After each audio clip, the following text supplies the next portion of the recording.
Introductory note.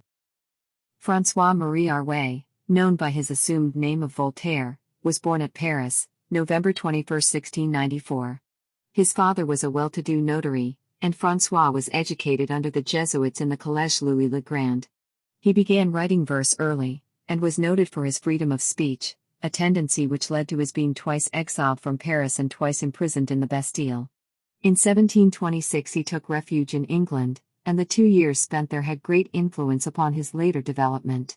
Some years after his return he became historiographer of France, and gentleman of the King's Bedchamber. From 1750 to 1753 he lived at the court of Frederick the Great, with whom he ultimately quarreled, and he spent the last period of his life, from 1758 to 1778, on his estate of Ferney, near Geneva, where he produced much of his best work. He died at Paris, May 30, 1778. It will be seen that Voltaire's active life covers nearly the whole 18th century, of which he was the dominant and typical literary figure. Every department of letters then in vogue was cultivated by him, in all he showed brilliant powers, and in several he reached all but the highest rank. Apart from his Henriade, an epic on the classical model, and the burlesque La Pucelle, most of his verse belongs to the class of satire, epigram, and vers de société. Of real poetical quality it has little, but abundant technical cleverness.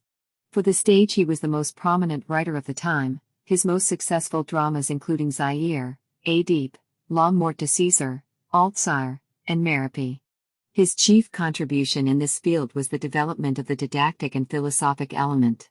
In prose fiction he wrote Zadig, Candide, and many admirable short stories. In history, his Age of Louis XIV is only the best known of 4 or 5 considerable works. In criticism, his commentary on Corneille is notable. His scientific and philosophic interests are to some extent indicated in the following letters, which also show his admiration for the tolerance and freedom of speech in England, which it was his greatest service to strive to introduce into his own country.